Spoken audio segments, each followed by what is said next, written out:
Welcome to Deadhaus Whispers.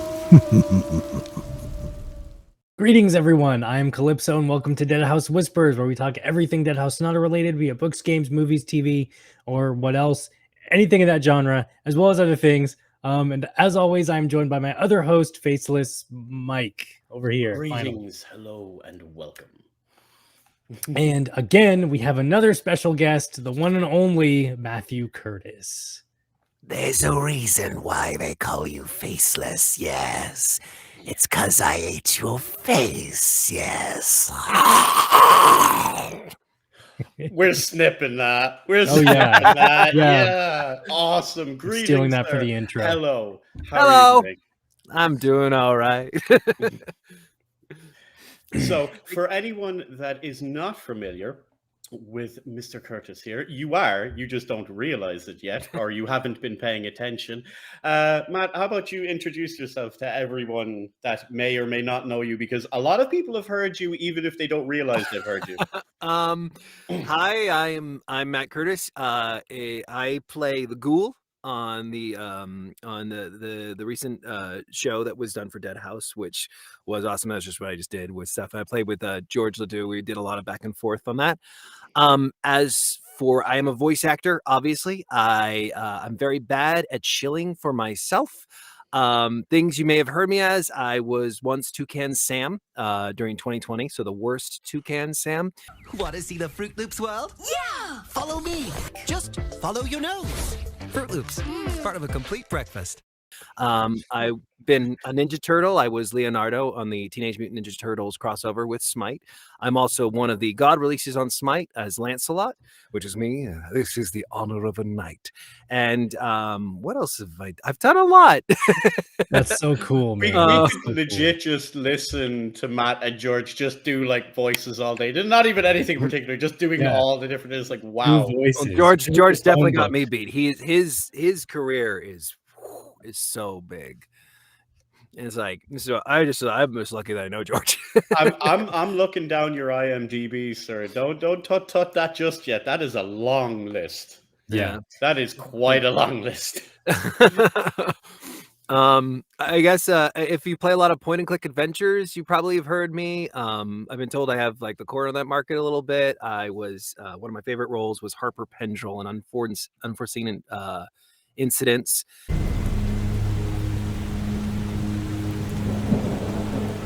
RHC emergency operator, what is your emergency? My name's Harper Pendrell. I just found a woman and she's really sick. There's blood everywhere. I think it's Yelltown fever. He's trying to cure Yelltown fever. It's not quite as simple as finding a cure. By all accounts, it kills in a matter of hours, not days. The infected woman was talking kind of strange. She gave me an envelope for a reporter named Helliwell. I think there's something not right going on here. There was a recent one called, I think it was called Queens and Pawns or something. I played a bit character in that. I'm in the Hand of Glory series. I play Lazarus Bundy.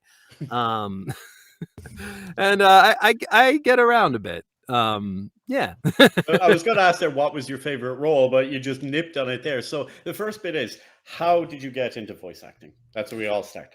Okay, so, well, ever since I was a kid, I've always wanted to be a voice actor. In fact, when I was younger, I did do a few lessons with a man named Terrence McGovern, who you would know as either as Launchpad McQuack from the original DuckTales series, or as the Stormtrooper has said, these are not the droids we're looking for. Everyone knows ghosts can only do their ghosting at night. He's not a ghost. Ghosts don't catch people in fishing nets. Maybe he's the ghost of a fisherman. These aren't the droids you're looking for. These aren't the droids we're looking for. He can go about his business. You can go about your business. Move along. Move along. Like, that was one thing. And he also played Sebulba in The Phantom Menace. Oh, wow. So that was my original voice teacher. I was very young, though. So a lot of the lessons that he taught me didn't really sink in until I was a bit older. And then I spent a lot of time more in like theater and musicals. I did a lot of on-camera stuff, but I always kind of like also mingled a little bit of voiceover and stuff. And then the way I guess I got into voiceover is I got married. And then what happened was I didn't want to wait tables anymore, and I couldn't really tour. And my wife she looks at me and she says, so like, like you wanna have a family, right? And I was like, yeah. She's like, well, you can't go on tour, you can't go to theater anymore and do all that or stuff because you want a family. And I was like, that's true. She's like, well, I mean, what can you do? What kind of skills do you have? I was like, I don't know. She's like, well, why don't you try being a writer? I was like, oh, sure. Because I liked writing and I would write in my spare time. So then I did that for 2 weeks, decided I didn't like it because it's a lot of work.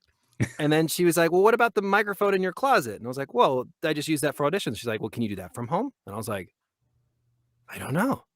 And that kind of sort of escalated from there. So a lot of it then became like researching how to, build a studio, how to get the right proper equipment, to make yourself a bit more attractive to people, especially if you're working from home. You want to have as like a professional area as possible. And somehow 8 years later, I'm here and I don't know how I got here. Well, we're delighted you were here because I think single-handedly the Ghoul has been an absolute delight in regards to the way it plays. And I've been hearing all the back and forth. Like, we're all egging for like a side series of just Alaric and the Ghoul's adventures. Like somehow later on, like again, I've said this on the last one. Spoilers, go listen to the radio show. But at the end, how Alaric ends up, like there could totally be a series in some weird abandoned mansion on some hill somewhere, and it's just Alaric and the Ghoul getting into crazy misadventures. I actually I'm all for that. One of my favorite moments between Alaric and the Ghoul is in the final like bit, where in my head the Ghoul just kind of comes and sits next to him, and they just have a conversation together. I'm like, this is their relationship. They go back and forth. They chat. They should go solve some mysteries or something, or take over the world together. Just go live in a cottage. You'll be fine. I would love that. I would love that. It's always Alaric and the Ghoul. It's just so funny with the insightful bits. You're grand. It's so insightful the way he comes across as well, because like some of the times you think when it was introduced in the beginning, people thought it was a really dumb creature, that it's like instinctual, like a crocodile or something like that. And then you discover that it has insight. And then not only that it has insight, like by the end of it, you learn that the Ghoul's actually smarter than Alaric. And Alaric never realized this. He's like, oh, I let you out, you hit me. And it's like, no, we can't teach you. That's against the rules. It's like... You slip into that so easy. Dude, it's amazing. So it's incredible. Matt's doing our sign off today, so Matt's going to be taking requests on Fiverr, or what's the other one? Cameo. Cameo. That's it. I'm not on Cameo. I'm not on Fiverr, but you can find me on the internet. Yeah. Oh, it's amazing though. It's like you're so talented, dude. So talented, because the way you can slip into all of those different ones. People don't know. Like when we were setting up earlier and we were getting everything sorted, Matt was running through like literally his little catalog. He started doing bits and pieces, and it's just you could just sit there like, wow. Oh well, thank you. So I really enjoy it. For me, a lot of it too comes from a perspective of that I don't change my voice. So now we're getting like into the crafting part of things. So it's instead it's like I think of my voice as like you like a preamp or like something with a lot of dials and knobs. So everything technically stays just it's me. I'm just making adjustments. So I'm just adjusting it slightly up here. And we're just going to put it up here in the mask and stuff. And then maybe I'll make him a bit older. And he's a little bit shoulder. Just mash. And then I'll bring it back down here. Yes, we're still old. But then I can also then make him younger again. And here we are. We're back being. And then I just go back to me. So. That's awesome. That's awesome. I have one here from Tem. Honestly, I would even read a cartoon manga of Alaric and the Ghoul's interesting adventures. It's the life that was breathed into them. Was it? The guys all ended up doing that too, building a home studio. I can imagine that's an amount of work to do the home studio, like outside of just the physical bit of like physically building it, but like putting all the soundproofing, making sure everything's correct, making sure there's no electrical interference. I imagine there's quite a lot of that because microphones it looks very expensive delicate. Just from here, it looks expensive. Well, If you do it yourself, it's not as expensive as, like, say, if you buy a modular one of like the same quality. So, like, like this booth is like 6x4, 8-foot tall ceilings. I think an average booth of this size would probably run between like 9,000 to 12,000 US dollars, which is a lot. However, I think with the amount of what we did by building it ourselves, I think it only cost us like 1,000 in materials, maybe Wow. 1,200.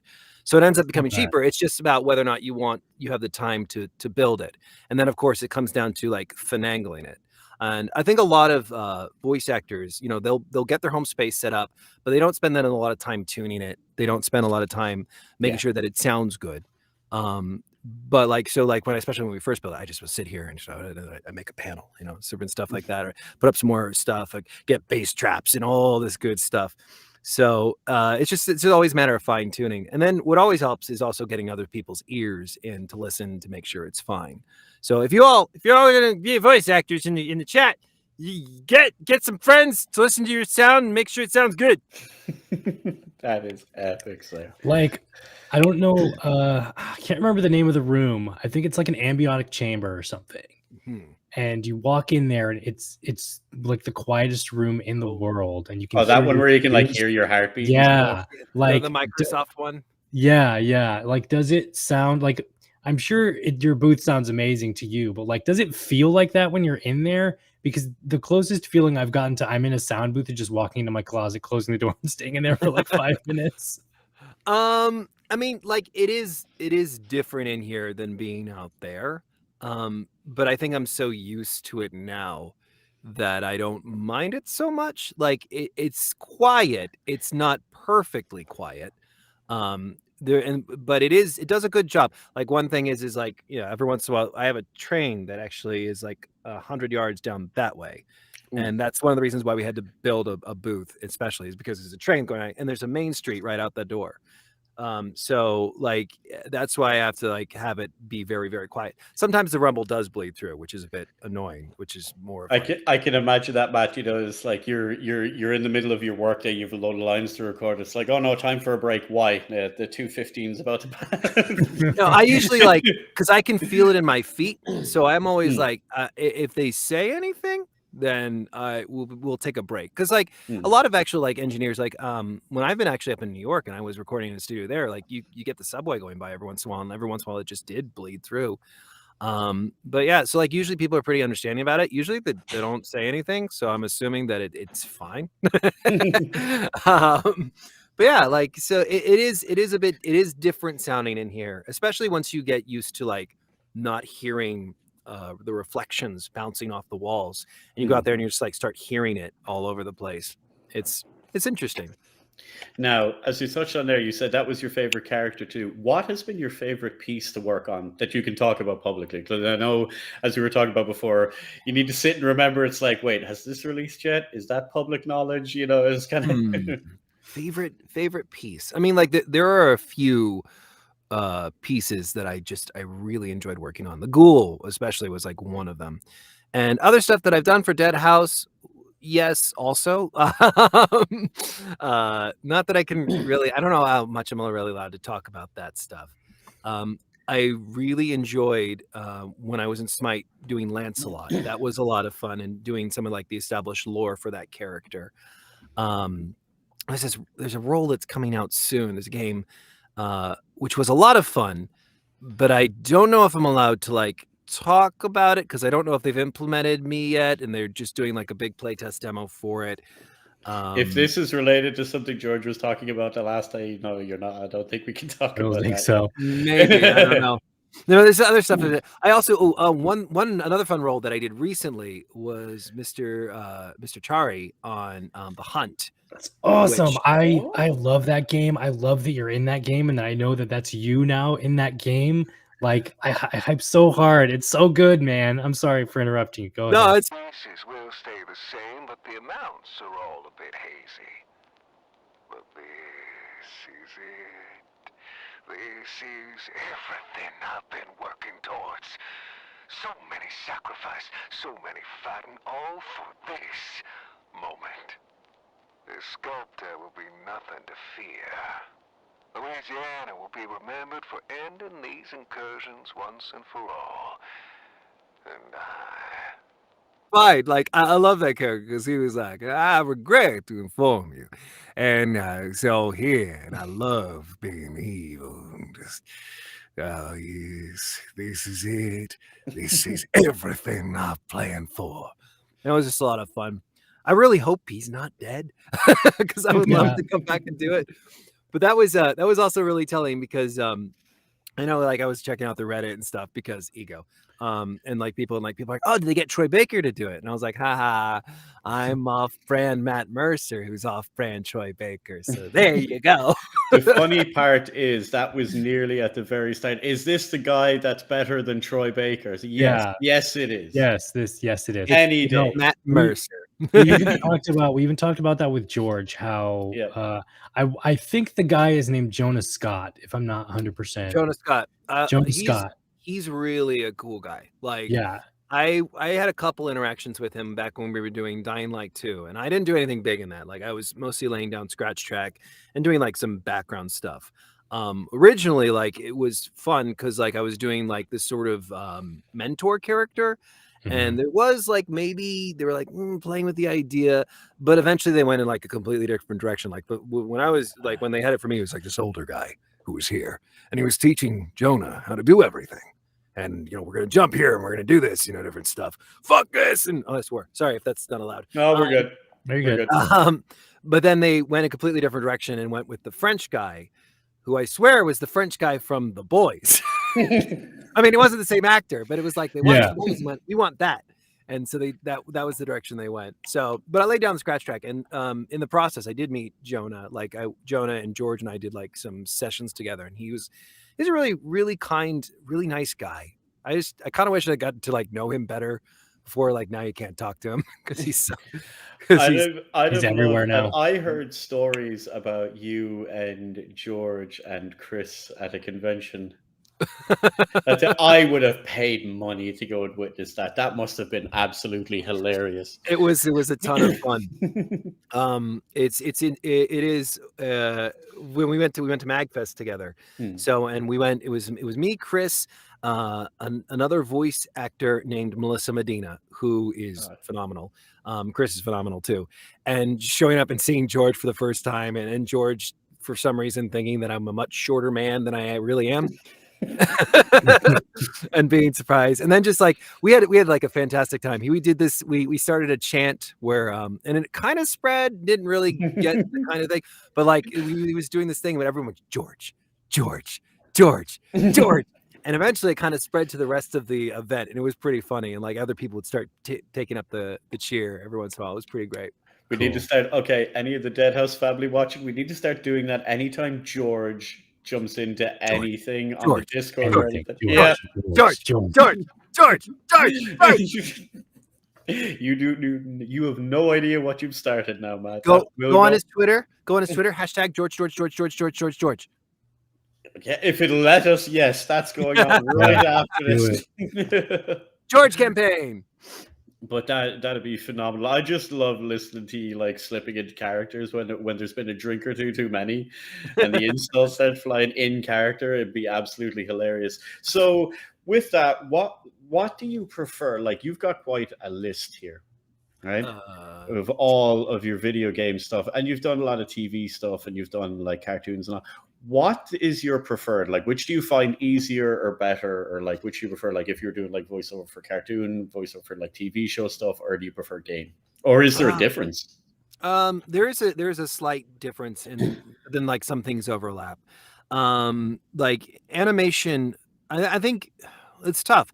It depends like when I wake up in the morning, what I'm in the mood for. Like if I really want to like really delve deep into a character in a very cinematic, very real, grounded way, video games for the most part. But there's some animation that goes that way. If I want to like just have some fun and like, you know, delve into the character like that, you know, it's usually like animation. So like I prefer a day where I get to do both. I like being zany and doing things and singing songs and doing stuff and then bringing it down because my mother died. Matt is quite literally the voices in my head now. This is just the way this is going to be going forward. It is amazing, sir. In a And world of voices, there are several voices in your head. now, how did you manage to join us in the Deadhaus family as the Ghoul? Walk us through this. So George sent me an audition, and the rest was history. No. Well, I think he wanted me. He actually recommended me for a different role, and then the Ghoul, I think, we were doing something for some trailer work for Deadhaus, like some sneak peek stuff. I don't even think the Ghoul ended up in it, but like we recorded it, and then somehow I guess they just worked it into the Chronicles of Alric. And I guess I stuck around. So but, like those sessions were a ton of fun because I actually got to work with George like at the same time. So like while he was recording, I was recording, you know, and the writers were on the line and the audio guy was on the line, and we would just go back and forth, and just being able to like listen to George like just kind of nail it in one take each time. Like it was just really it was really a learning experience. But yeah, and then just being able to play off each other's energies was just so like you don't often get that in remote recording as much, like especially like when you're starting off, because a lot of it is so quick. Like that is the reason why you want to get usually like a remote person is because you want it quick. And like every once in a while, like you do get to do remote sessions with other people, and those are always fun. Like just being able to be with other people and not stuck in a pad wall by yourself. And how did you like when they said, "Okay, we want you to do a Ghoul"? Like how did you come? Basically, what was your process to get to what we know as Falkreath? Like what was that? I mean, I think where it was there was the specs, and I don't remember what exactly they were. But if I was like to put it in my head, like it was like an undead creature. So we always say we make him a bit raspy because his throat is dry, but he's also more like bestial because you know ghouls, and then you kind of know it here. And then you like, you know, you had some stuff like yes, smell flesh. So, and then you just kind of build from there. So yeah, I wouldn't be able to tell you exactly how I got there based on the specs themselves, unless I had like specs in front of me. I'm just sitting here pretending not to fanboy out of Yeah, I'm trying not to freak out. I was wondering, can you tell us, is it still under, maybe it might be, the other character, do you remember the other character you were supposed to read for? And did they give it to someone else or I think someone else booked it. Because the trailer never came out. So I don't think I can talk about that. Oh yeah, that's right. I think I know what you're talking about, and we're not allowed to talk about it. Damn it. Well, I tried. I think, and I know, like, and there's other people in it that I know who are in the trailer that was recorded, and there's some stuff in there, but I don't know if I'm allowed to talk about it because it never came out. Stories might have changed. Who knows? That may still be in the pipeline. So that'll be fun. I've done some fun scenes with Chris for some things. That might be coming up. Who knows? So I'll sit here and pretend I have no idea what anyone's talking about. I'm jealous. I'm jealous. I love how Chris and I work together all the time. All the time. Yeah. It's actually funny. He's the best buddy of mine. Well, Chris is in Baltimore. And so we actually became friends before this. Like we're best friends before all this even went down. So like it was weird. I've been trundling along doing the voiceover thing. The booth had just been built, and he sent me a message on Facebook, and like we just started chatting, and like that's how we became friends. We're like, oh, you live in Baltimore, I live in Virginia, this is great, you know. And we just would like start going back and forth. So I go up there and visit him every once in a while, and it's so you're telling me there's a weird alternate universe where the Ghoul and the vampire hang out together? Yeah. Get writing that lore, guys. Get writing that fanfic right there. What beer do you have in your refrigerator? Actually, I don't drink beer. I have liquor. I Dang, Matt does a good Chris. This is Oh creepy. no, it's good. It's good. Actually, it's Chris that does a good Matt. Sorry, Chris. Someone send this to Chris. George, I know you will be watching this after the fact. Please send that to Chris. That'll be hilarious. Chris is a great, really great guy, and yeah, I'm lucky to know him. Oh, I just love his take on every one of you guys that have like had the stuff that have done with Apocalypse Studios for Deadhaus that have been released publicly. Everyone is just nail in the coffin, like figuratively and literally on it in this case. But like the Ghoul, the character, and the way you put it across, like it's. I don't know how to say it without sounding cheesy, but like they come across as believable. Like the way the radio plays are done, and like hats off to the audio guys involved with like setting up, recording, mixing all of this stuff and mastering it at the end and all like that. But it's so believable that it brings you in. We don't get an awful lot of radio plays these days because these things have kind of morphed. We think of them now as creepypastas. So if you look on YouTube, you're like, oh, listen to a creepypasta while you're working or like. I think they're coming back. I think radio plays are coming back. The same thing is coming back. It's just called different in a different packaging, but it's the same thing. And they like, I listen to those. I don't know about if you know, I keep telling George and he laughs at me to keep up on the lore and all like that. I have those downloaded on my phone on Spotify. So I listen to those when I'm driving anywhere in the car. So I hear George like every day. Or nearly every day, all the time and all. And you just kind of slip into it because the images go in your head. And with the Ghoul is just incredible. Thank you. It's amazing work, sir. Hats off, literally, to that. You know, it's incredible. No, stop it. I was wondering, I asked George this too, and I know it's a completely different profession, sort of. Have you been asked to, or would you ever read audiobooks? I actually tried. I love audiobooks. I don't like working on them. I love listening to them. They're a lot of fun. And so it was one of the first things, because actually like one of the first things they tell you to start making a consistent income if you want to do voice acting full time is to look into audiobooks. There's a lot of things that are available, like acx.com, which is run through Amazon and goes through Audible, actually has like, it's free and you can audition for audiobooks on there. Like, especially, and what's interesting about it, the way it's supposed to work is like, you know, especially new authors or self-published authors can then get someone who's a bit less expensive than like, you know, someone who's going to be reading all the bigger books, and then maybe they can scratch each other's back and like work together. So I tried audiobooks. But then it's so much bigger. It's about being on the front lines of one crisis after another, offering incredible insight in what to do and what not to do when the you-know-what hits the fan. And I didn't like it.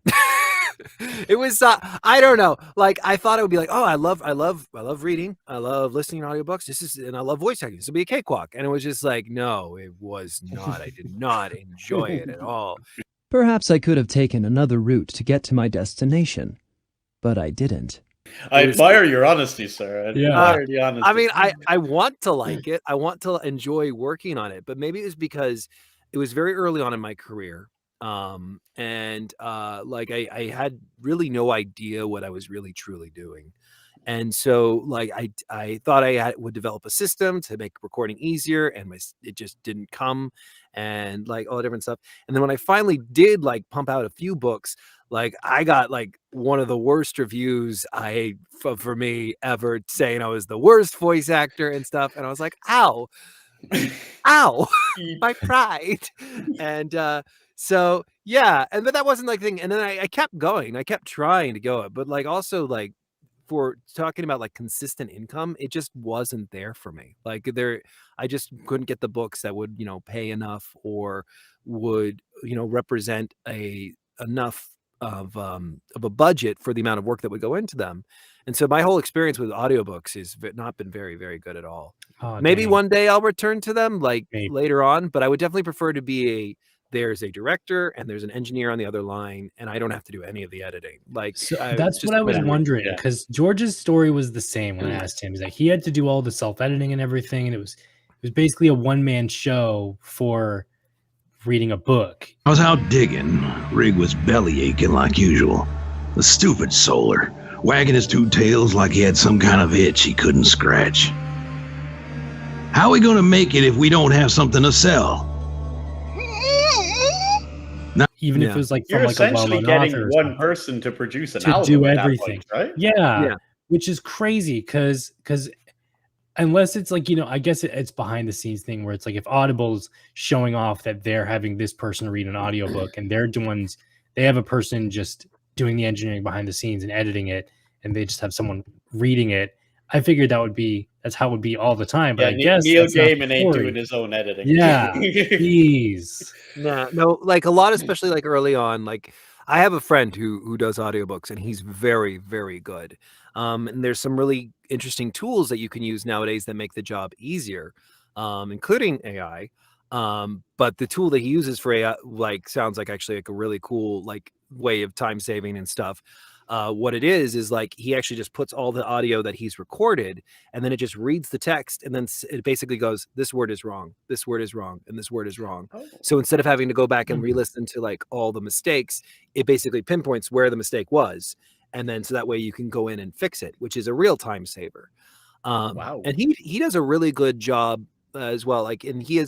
There's also a real art to reading books. And the older I get to, the more I'm in the camp of it's not you're not doing the character voices, you're not making the adjustments to your voice as much as just reading a story.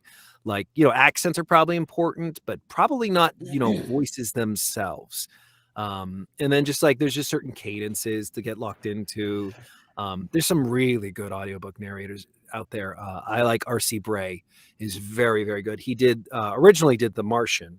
I don't know if, because I thought they actually relicensed that, so I don't know if he's the narrator on that anymore. But he was so good. And then whoever is who read, I can't remember his name, the man who read Project Hail Mary is really good as well. So that's my You story. can see it as well with a lot of ones, a lot of ones that I'd be doing when I'd be working away is I've creepypasta ones on in the background. It's these guys literally just reading stories off Reddit. A lot of it comes down to voice. You're right. You need to have someone that's be able to read for a long time, and that they have a calm, relaxed voice. You read with intent, but not doing the voices and stuff like that. Because I've had ones where I'd be working away and there's just stuff playing on in the background, and it'll run through a playlist. It'll do the algorithm will just abuse me skipping into the next one and the next one. That way, one will come on and I'll just hear someone's voice, and no offense to them or anything, but I'll hear I was like, nope. Change, just because I can't have that on in the background. It's that'll annoy me. No, so yeah, it must be very difficult to be able to get all of that right. And just have that, and then also just have that register that just sits well in people's ears. Yeah. So yeah. I mean, you could read a phone book and I could listen to it. So you say that, but when I did an audiobook, that's not what the reviews said. That's not what the review said. Granted, I was probably more up here and just really excited to be here, guys. How's it going? Hi. 30 hours later, my ears are bleeding. You know bloody well now they're wrong. It has been proven that they're wrong. They had an opinion. Their opinion was just wrong. Just come in there and be like, call me Ishmael. That is epic. Changes the meaning of Moby Dick entirely. Moby Dick. So into the side of that, while you're doing a lot of this stuff for gaming, do you actually get any time at all to game yourself? Oh yeah, Anyway? I love video games. And it's also a way I can call it research. So in my free time, I do try and play games.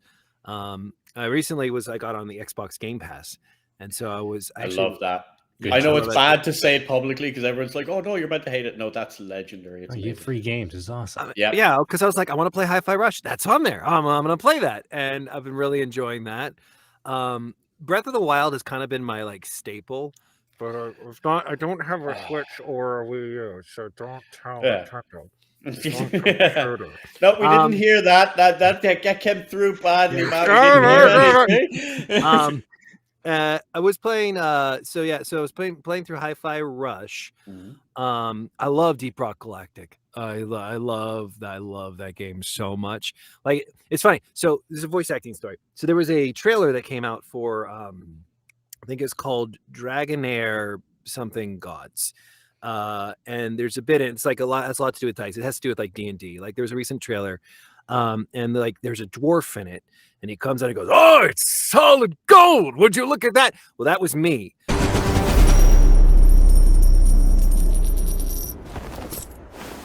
Oh, honest to goodness gold.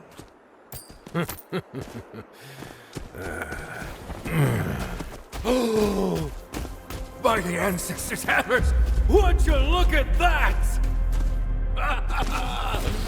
I'm rich. But what was funny is during the session, and it was with a Chinese client and a Japanese client. We're all online together, all over the world. And I make a Deep Rock Galactic joke. I go, "Rock and Stone," and didn't get a laugh.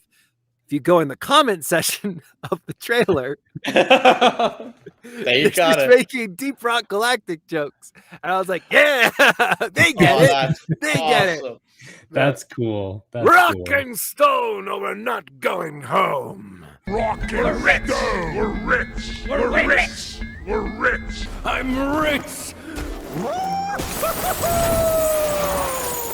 Oh, that's Have you played games that you're in, and is it weird hearing your voice if you play games that you're in? Like, I'm on your IMDb. You were in Evil West doing additional voices. Evil West is a rad fucking game. Have you played that game?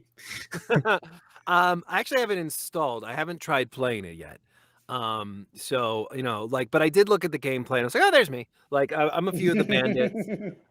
There's this other I just character. shot myself 5 times. Like, yeah.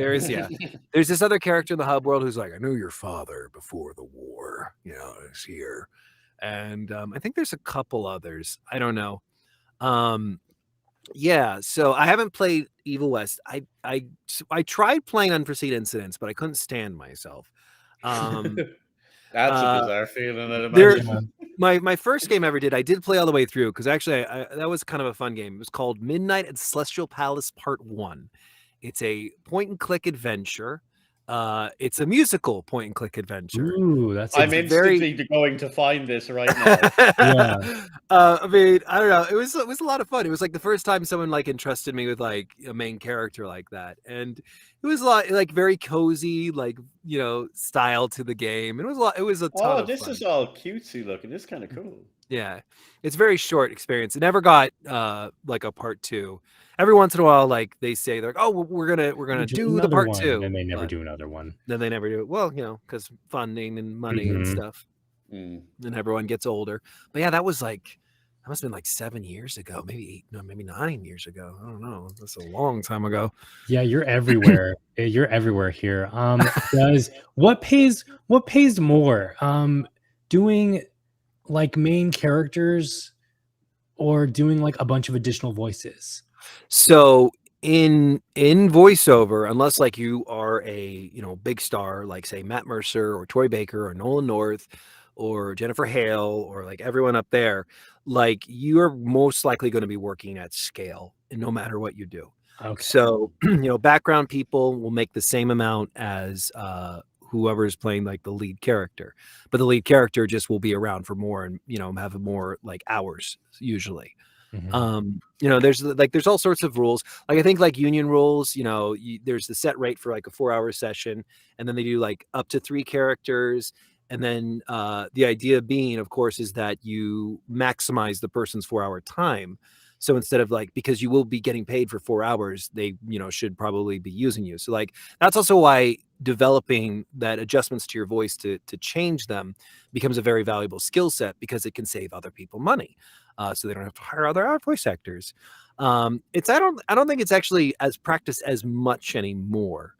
But yeah, in voiceover, generally everyone's going to get paid the same. Unless you have a good agent who can arrange for that, or, you know, like there's certain stipulations required.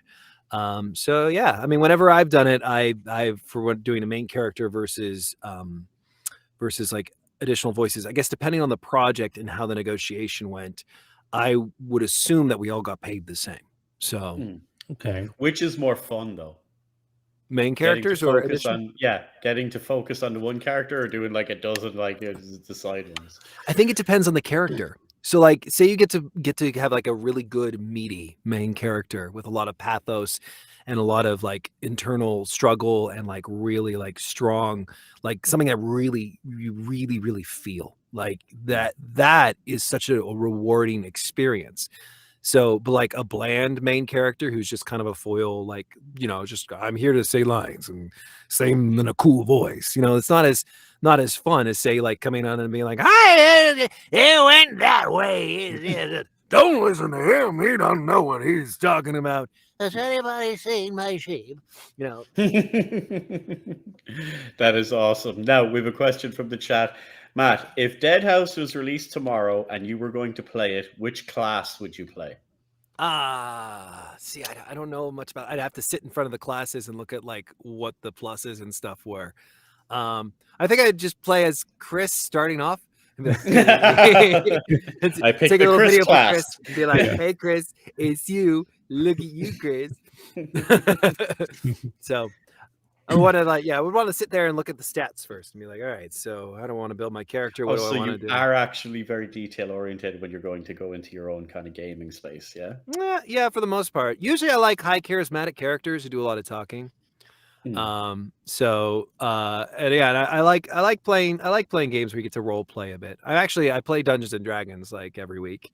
That must be an awesome game. That's awesome. Yeah. It's a lot of a bunch of voice actors. Like, it's a lot of fun. Currently right now I'm playing a Warforged Paladin who's an atheist. An atheist paladin. I like it. I like that. It's because he got trapped for 3,000. He was made by like a church group called I can't remember the name right now. The Divine Triumvirate. And he was like sort of like a commando sort of thing. He's got like certain abilities, like he turned invisible. It's like, he's like go out and like hunt and kill these people. Well, he fell into a portal and got lost for 3,000 years. So he went a bit crazy. He got bored and went a bit sane. And then supposedly he met his deity and was just like, "Oh, you're just like powerful beings that just live in a different plane of existence. Like that's not that big a deal. You're just some dude. You're just some dude." So then he sits there. And he doesn't have anything to do with religion, and just live your life. He's also an optimistic nihilist, I think. So he's like, you only get one life to live. You might as well do the best with it. It sounds like Matt's pitching the premise for a game right there. Like, I want this character. Watch this series. This will be excellent. You got to see if you can smuggle your D&D character into Deadhaus. Magical robots. It could work. That would work. Yeah. You would be surprised. They have the technology. They can rebuild him. They have the technology. Oh, classic. But yeah, as you said, what was the game that you mentioned that you couldn't play because you annoyed yourself? Unforeseen consequences. Incidents. Well, that's because I had a lot to say in that. Like there was a whole lot, and it's weird because I would argue it's actually one of my better performances too. Like it was one of the up to that date. Like that was the character like that had a lot of like built into it. Like it was really well written, and like he had a lot of just was a really real guy. Like he's kind of dumb. He was kind of dumb, but like he still was like he was really good. He was just a really good guy, and he had like a multi-tool, and that was kind of cool. Multi-tool. Let's see. Yeah, this game looks awesome. I will say, guys, Google this. Google unforeseen incidents if you're listening. I'll throw some artwork and stuff of it in the after edit process, but it was beautiful. Like the artwork for this is gorgeous. It's got a great soundtrack too, very like acoustic guitars and things, and it's a fun game. It's all about this guy named Harper Pendrell, and he just goes into town and people are getting sick, and no one really knows why. I think they call it the yellow fever. And then it sort of becomes the story of like solving the mystery. And he's just kind of a dumb everyman. Like he's just like, well, yeah, I don't know. Like, okay, what is the one line where he says like this girl is like, how can I trust you? He's like, he says, how can I trust you? He goes, I have no idea what's going on, and I don't know where this is. You can definitely trust me.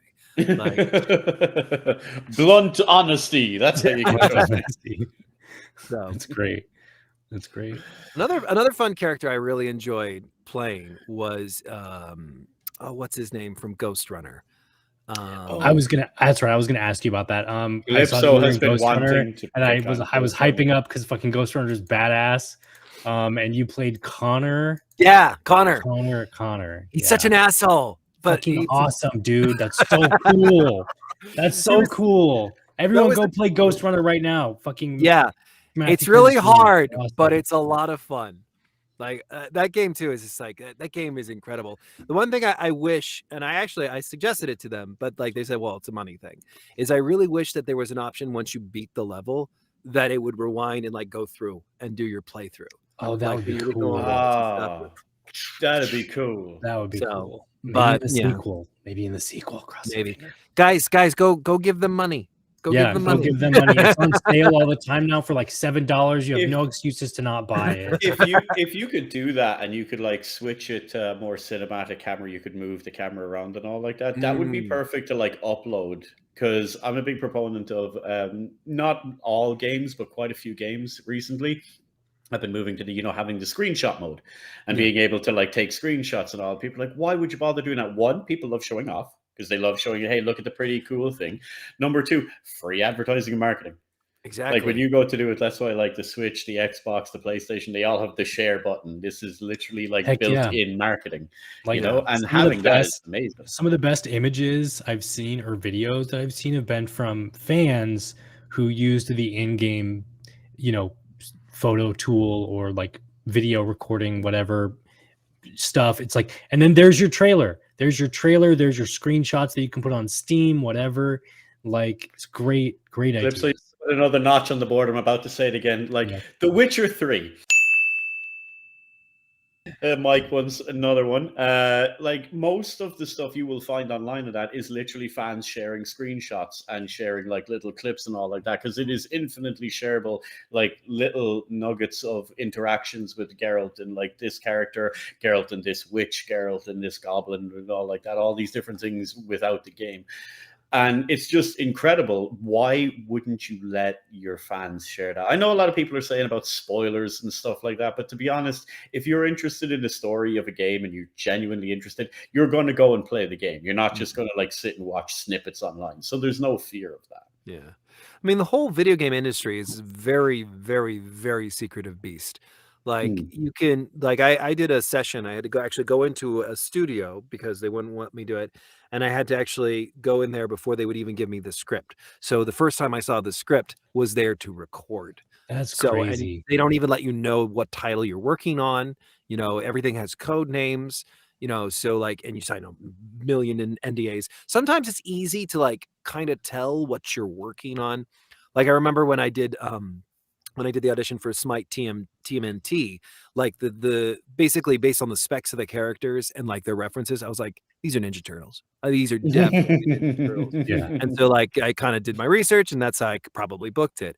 But like, so sometimes you can tell, but you're still not allowed to, like, if you both, like you and the engineer know, you're like, yeah, this, yeah, this definitely this is, yeah, definitely this. So, but like oftentimes it's just really just like script, boom, here you go. And you're like, one of my motivations says I'm angry. Okay, let's go. Sort of thing. That's what I was going to ask. Did they at least prep you and give you like a character description to let you get into the character's voice? Or is it kind of a on the fly, here you go, do this? It depends on the studio, I think. I know like for Blizzard, you do get to find out what project you're working on. And like, they have like a whole process, like where I've heard, like, I haven't worked for Blizzard yet. But they have this whole like process where actually they do like a read through with all the actors, and then I heard like they get up on like a stage and then they act through the whole scene before they actually go and record. Oh, that's really cool. Which is kind of cool. Like it's like, oh yeah, like it's like sort of like a rehearsal process, getting into it and like different stuff. And like there's been some really great performances because of that through Blizzard. Whereas like, and then some people are just like, here's a script, go. Now you're angry, have fun, It's good. You're leading man. You just use your voice. It's good. It's fine. You are man with sword. You are angry. Do it. You're an anime boy. Go be an anime boy. Yeah. All right. Let's take care of this. That's a question, Matt. Who would you like to voice in anime? If you could, right in the morning, if you could turn around and say like a particular anime or a particular character in anime, who would you pick? My name is Roger Smith, and I'm a negotiator in the city of Amnesia. It's a tough gig. Big O! Showtime! But Steve Bloom's still around, so I can't do that. I loved Big O. Big O was great. Big O is great.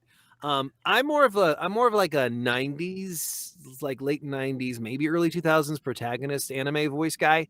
So like there's no reason for me right now. Like I'm not really shonen levels of anime. Oftentimes I find that like there's a certain quality to the voice that they're looking for that I don't really have. I can emulate, but like the thing is if you have already like 50 people in the audition who can do it, then you're not going to get the person who emulates it. You're going to get the person who is just it. So I say that now. So watch me now get cast in an anime next week or something. You never know. Yeah, watch. I just think Matt should have been like half of either Cartoon Network or whatever from back in the day doing all the characters. Oh yeah, you got the skills, man. Yeah. Like old Ghost in the Shell and stuff. Yeah. I'm literally rewatching Ghost in the Shell now. Like, oh really? I was watching I'm on season 2 of Standalone Complex right now because they released a new one on Netflix. I tried, but it was just doesn't beat the old stuff. Yeah. I loved how they delved into the AI stuff in that, and just the way the world worked in the old Ghost in the Shell Standalone Complex. Yeah. Like they don't do that anymore. Like whether it's regular movies or shows, like they try, but I don't know, something falls flat, or it's like, or they try to bite off too much that they can't chew with like an hour and a half runtime or 20 minutes or something. Yeah, I mean, I think with modern anime, it's more about marketability as well. Like, it's not niche anymore, and there's a wider amount of audience, so there's more money available. And so they know, like, and this is what's making money right now is these younger hero types with superpowers and stuff, and then they go out and and they fight bad guys and things, and it's not bad. I'm not saying it's bad. It's like I do miss like the older animes and things like that, where you're like more in like a dystopian world where the bad guys have technically already won, but you're an individual just trying to eke out a living there. Whereas like nowadays, it's like young people fighting to maintain the status quo. I'm right there with you, but I pretend I'm not going to go in after this and sit down and watch Vampire Hunter D, or being a big fan of like Fist of the North Star, a massive Berserk fan. So like this is you're speaking my language on this one. It's like a lot of the new stuff is like I think I'm too boomer to enjoy these. I think the sequel, what was it? Vampire Hunter D, was it Bloodlust? That was like the last hand-drawn anime movie, I think. Wow, really? Yeah. So and like you go back and watch, it's gorgeous. Like Habit. And I think actually like originally too, like it was made with the English voice actors in mind. I think I'm trying to remember. Like I love that film. I used to have it. I had it on my computer. I downloaded it from Winamax or whatever it was, and then I used to make legally acquired it. Legally acquired, and it was on my computer. And then I would make anime music videos, and I did back in my day when you wanted to watch some anime, you had to go and meet a man behind the school. And you get a VHS tape, which may or may not have been the anime you wanted. It may or may not have had tentacles in it. That is awesome. And then you get online and you'd share around, and because it was early, because it's like there wasn't any YouTube or anything. So like I remember watching Linkin Park's In the End with Vegeta, like way back in this classic. Oh man. What was the other one? It was DBZ with Kryptonite. Yeah. Synced up Kryptonite to Dragon Ball. That's some old stuff. Those were so that's really throwing it back. Yeah, it's a long time ago, but I did that too. Like I did I know I had like I legally acquired seasons of DBZ and I put together my own music videos back in the day. I never uploaded them, which is sad. I really wish I kind of want to go back and be like, what were those like? I remember I did like one for Head Full of Ghosts by Bush. and I think maybe Crawling in My Skin. I think, I don't know. I was an anime boy. I think it's funny that like it's becoming more popular in the West now. It's becoming very mainstream. Like not necessarily in a bad way. It's good for the market. Like where this is all spreading out and like it's becoming more accessible. When they tried to do like Western versions this years ago, it seemed like it was almost ahead of its time. Like one I was thinking of that I'm a big fan of, and it's almost impossible to find anywhere, is Spawn. You remember when they done like the TV series of Spawn? Yeah, I thought that was amazing. Yeah, it was I like think- the 12s and an 18s version, which was really cool. Yeah, And yes, I had it on VHS. HBO now. Yeah, I think they have that. They have that on the HBO series. States, maybe. Huh?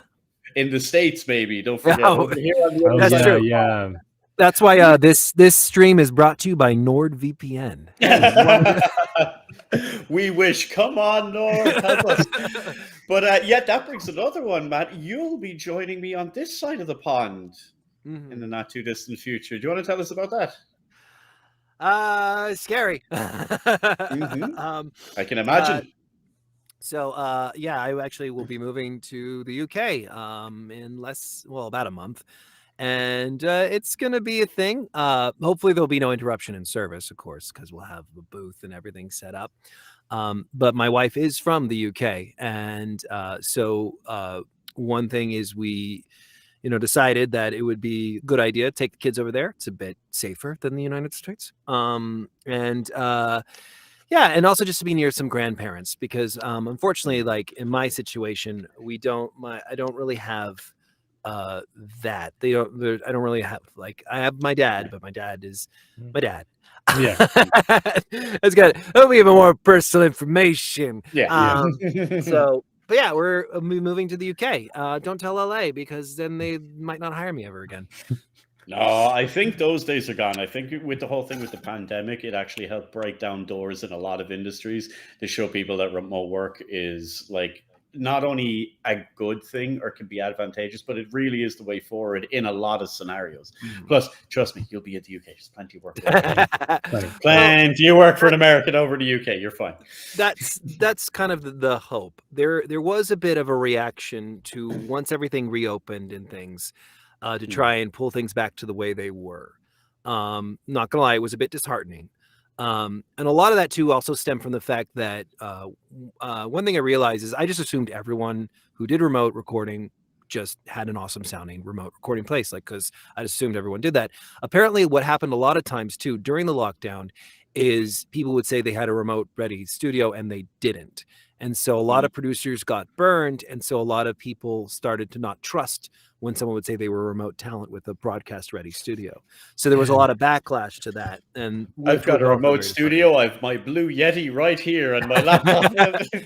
Hey, don't knock a and Blue the closets. Yeti. Don't forget the closets. When the entire studio is just the Blue Yeti, There is a picture of Phil Lamar sitting with a Blue Yeti, which recording during the pandemic. So, it's fine, if you have the talent.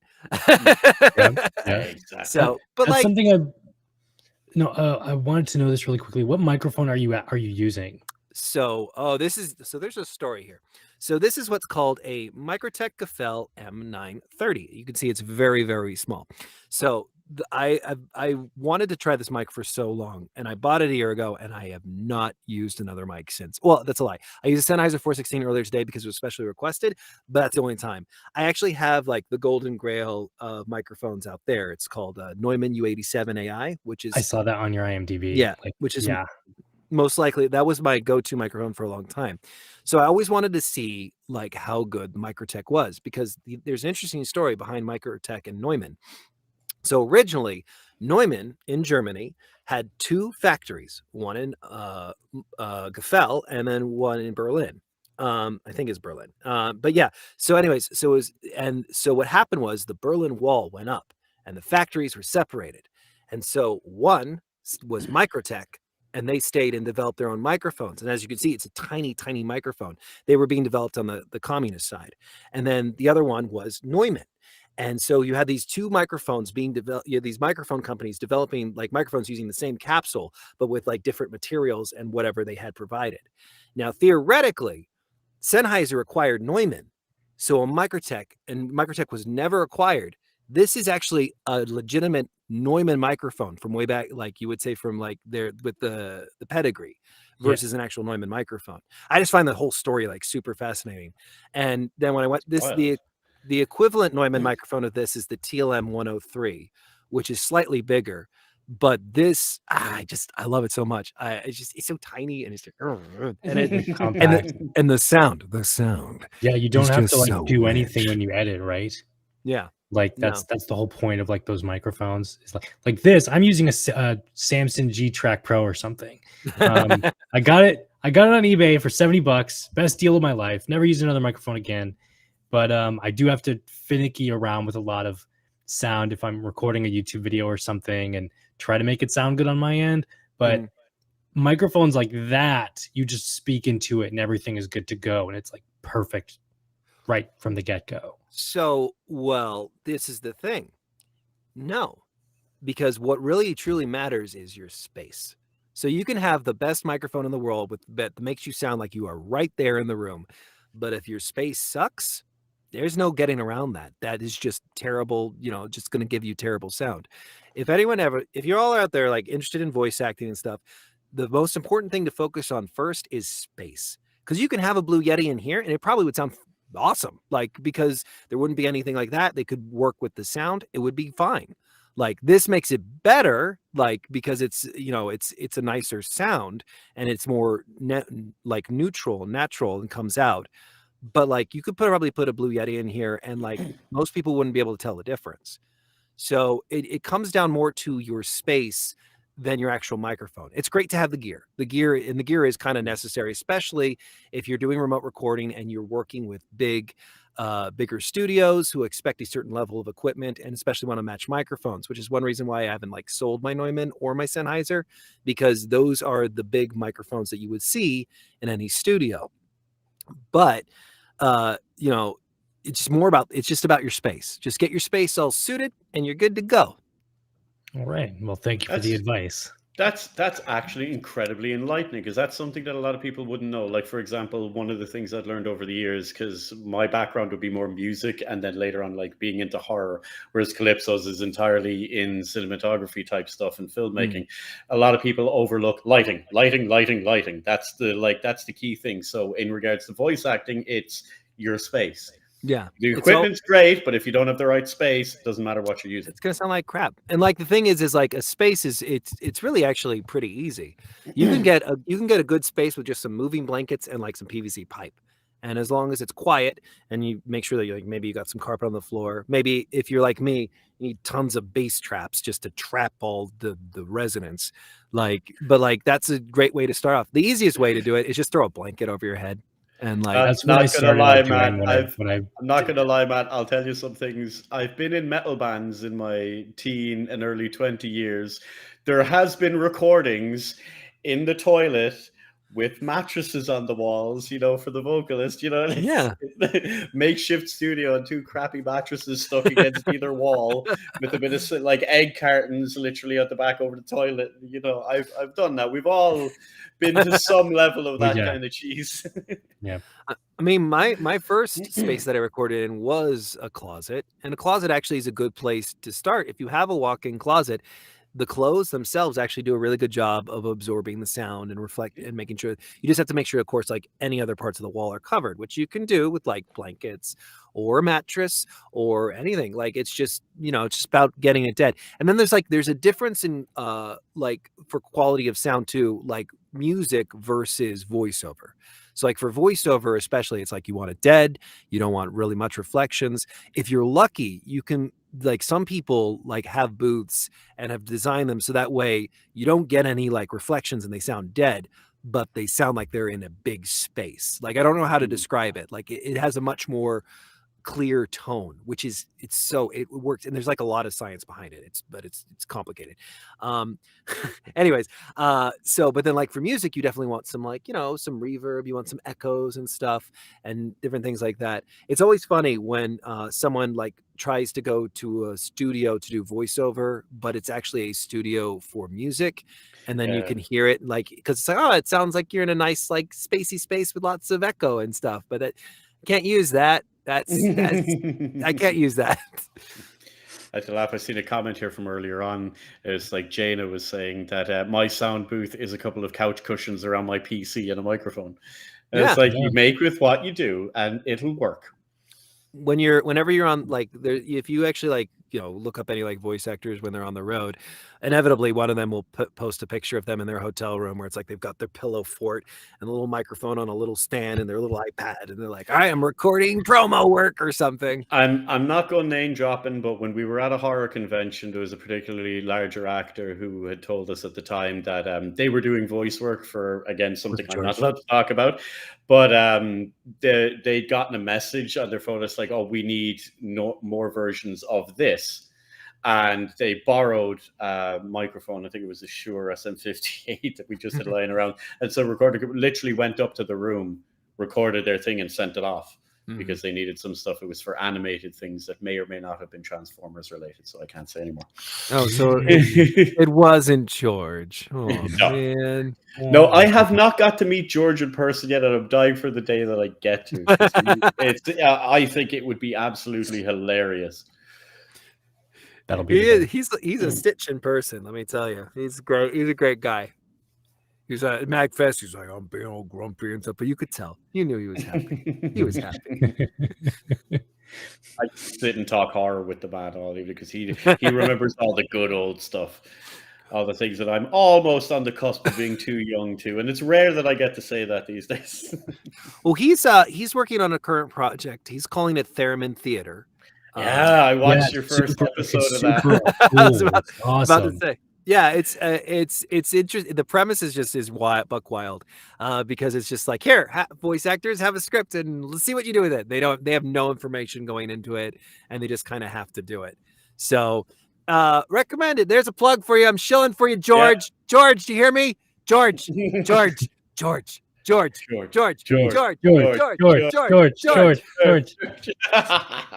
gonna get killed for this. You won't mind. What's he gonna do? Find me? He'll have to get across the pond first. Look, yeah, we got the chat too. George. Just said, dear Matt, I do not appreciate. We get the angry emails later. Actually, we talk together over like voice messages, so I'll probably get a Matt. What'd you do? Don't be angry, George. Don't be angry. I'm like, oh, George, come on. You know you like it. I hate you. He knows that's why from a place of love. That's why we're best friends, George. Well, I think that segues into a good wrap up for this episode. So thank you, Matthew Curtis, for being on our podcast at House Whispers. It'd be great to have you on again. We're still trying to get Chris Sharps, and maybe we can do a big George, Chris, Matt group thing. That would be hilarious. There's the dream come true right there. That would be fun. So yeah. Why isn't Chris on here? Yeah, why, Chris? Please join us, Chris. Chris. Okay. So to sign us off today, we'll do all of our shilling in the post. Don't worry about it. I'll edit it in later. Sign us off for today, Matt, can you please say in your best Ghoul voice, thank you for listening to Deadhaus Whispers. Thank you. Much appreciation from us, yes, for listening to Deadhaus Whispers.